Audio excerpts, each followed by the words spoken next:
Ma la Ok. chitarra poi la fai dopo? Sì, la faccio dopo, va bene. Comunque, Ti non va bene c'è per problema. cantare Sì, sì, questo? sì, ok. Vabbè, va allora bene, iniziamo, ok. vai. Amintore, Filippo, allora, mi attaccate a sto canale, che devo andare Cosa? avanti con questa trasmissione, qua che mi fanno Chi è? dei Sei tu, Fabrizio? Perché sono io parlo Avanti, così? andiamo.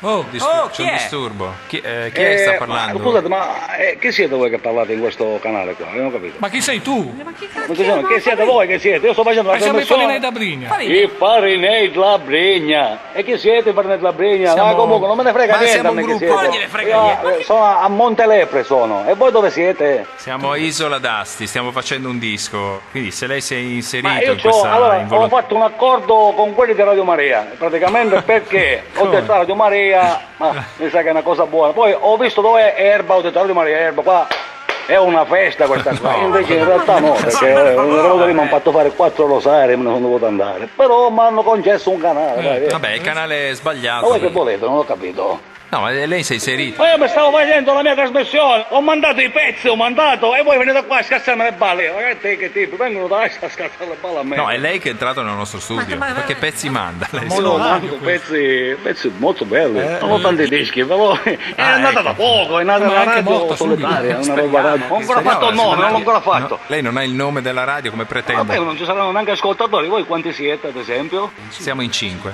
In 5 siete? Siete i primi 5 ascoltatori della mia radio, avete vinto... Sì, chi se ne frega, mi scusi. Gentilmente, se si può levare dalle. Siete voi che siete entrati nella mia trasmissione, non ho capito. No, non è mi lei sembra. che è entrato. Non mi sembra proprio. No, e vorrei ben vedere io che è entrato nel mio studio di registrazione, che sto facendo la trasmissione, da casa mia all'appartamento. Bambine, silenzio Che sotto! trasmette anche da Sto casa. pallone, io lo scoppio il pallone, Comunque, guardi, lo dica per sgabuzzino. cortesia il suo nome, così le facciamo anche pubblicità. Ma neanche, ma no, lascia perdere il nome. Che Allora, pubblicità? io Ma mi sì. chiamo Rosario di Dio, però per l'occasione, per una questione proprio radiofonica, così, Rosario DJ, va bene? È bello come nome, Allora, io vi saluto e comunque vi perdono per essere entrati dentro questo mio programma, va, la prossima volta ci sentiamo di nuovo, vedete che anche un pezzo lo canto io, Vabbè, grazie. che bello, grande, sono proprio Quando contento. vuoi la prossima volta. Rosario DJ Rosario.